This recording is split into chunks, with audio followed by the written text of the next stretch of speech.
જય શ્રી કૃષ્ણ મિત્રો.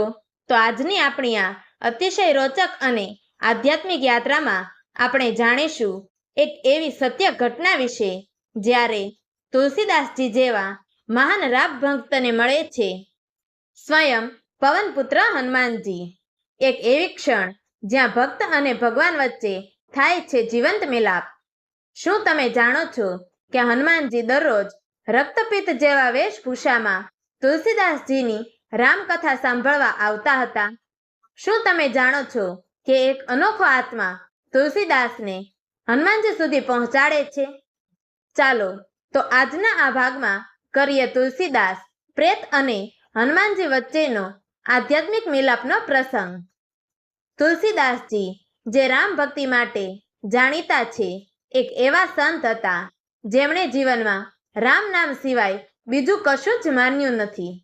તેમણે હનુમાન ચાલીસા અને શ્રી રામચરિતમાનસ જેવી અમર કૃતિઓ લખી.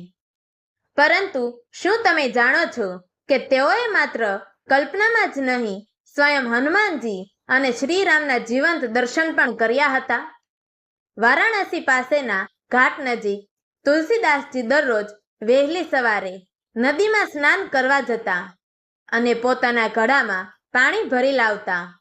એ જ સમયે તેઓ થોડું પાણી બાકી રાખી શહેરની બહાર આવેલા એક વિશિષ્ટ વૃક્ષ પાસે અર્પિત કરતા. એ કંઈ સામાન્ય કાર્ય નહોતું. એ પાણી એક દુઃખી આત્મા, એક તરસેલા પ્રેત માટે જીવદાણી બની ગયું. આ વૃક્ષ પાસે એક એવો દુઃખી આત્મા હતો જે સતત તરસની અવસ્થા અનુભવી રહ્યો હતો. તુલસીદાસ દ્વારા અર્પિત પાણીથી તેનું દુઃખ દૂર થતું. આ ધીરે ધીરે એ આત્માને મુક્તિ તરફ લઈ ગયું અને એક દિવસ તે પ્રેતાએ તુલસીદાસજીને પ્રગટ દર્શન આપ્યા. પ્રેતે પોતાની તૃપ્તિ વ્યક્ત કરતા તુલસીદાસને કહ્યું કે મને તમે રોજ જે પાણી અર્પિત કરતા એના કારણે મારી તરસ મટી ગઈ. તે મારા માટે અમૃત સમાન હતું.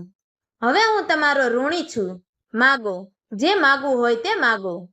તુલસીદાસે તત્કાળ એવી નમ્ર વિનંતી કરી કે હું ભગવાન શ્રી રામને રૂબરૂ મળવા ઈચ્છું છું. મને એ માર્ગ બતાવો. પરંતુ એ આત્માએ સંકોચપૂર્વક કહ્યું કે હે ભક્ત, રામના દર્શન કરાવવા મારા માટે શક્ય નથી, કારણ કે મારી યાત્રા ત્યાં જ સુધી સીમિત છે. પણ એક એવા પરમદેવ છે, પવનપુત્ર હનુમાન, જે તમને તમારા ઈચ્છિત માર્ગે લઈ જઈ શકે છે.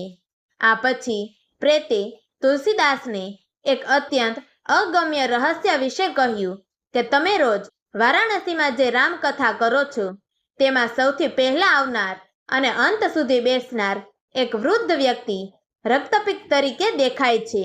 એ બીજું કોઈ નહીં પણ સ્વયં હનુમાનજી છે. તેઓ સ્વયં તમારી કથા સાંભળવા આવે છે.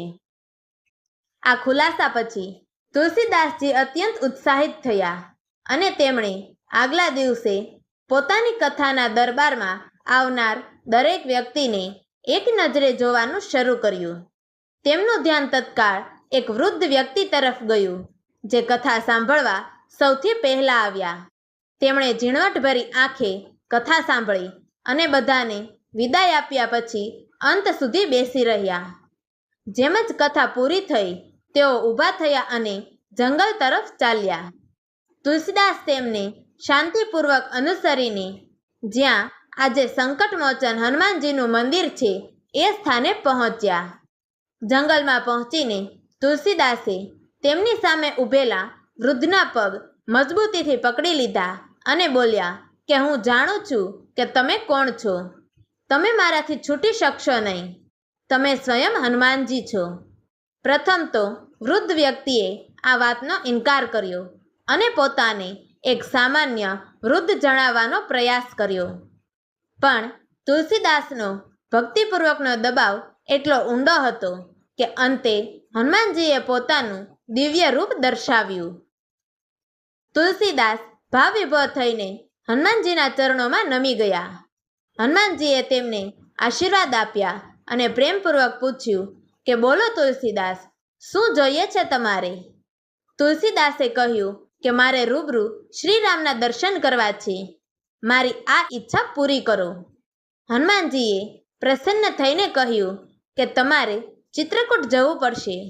ત્યાં તમે તમારી આંખોથી જ શ્રીરામ તથા લક્ષ્મણના દર્શન કરી શકશો. તેઓ તપસ્વી રૂપે ભ્રમણ કરે છે. તમારા માટે તેઓ સ્વયં પ્રગટ થશે. તુલસીદાસે આ વાત હૃદયમાં બેસાડી અને ચિત્રકૂટ તરફ યાત્રા શરૂ કરી. તુલસીદાસે પોતાના મહાકાવ્ય રામચરિતમાનસમાં આ તમામ ઘટનાઓનો વિધિવત રીતે ઉલ્લેખ કર્યો નથી, પણ અનેક જગ્યાએ તેઓ સંકેત રૂપે એ પ્રેત આત્મા તથા હનુમાનજી તરફ નમન વ્યક્ત કરે છે.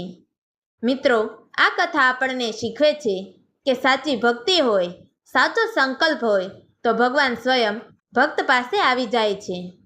તુલસીદાસના જીવનમાં હનુમાનજી માત્ર દૂત નહીં, ભગવાન સુધી પહોંચાડવાનો સીધો માર્ગ બન્યા.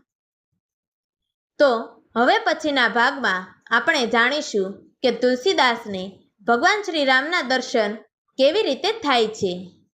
તો મિત્રો, તમને અમારી આ વાર્તા પસંદ આવી હોય તો અમારી ચેનલને લાઈક કરજો, શેર કરજો અને તુલસીદાસજીની અન્ય રસપ્રદ વાતો અને ઇતિહાસની કથાઓ જાણવા માટે નીચે આપેલા બ્લેક બટનને ક્લિક કરી અમારી ચેનલને સબસ્ક્રાઈબ જરૂરથી કરજો. તો મિત્રો, અમારી આ વાર્તાને છેલ્લે સુધી સાંભળવા માટે તમારો ખૂબ ખૂબ ધન્યવાદ. જય શ્રી કૃષ્ણ. હર હર મહાદેવ.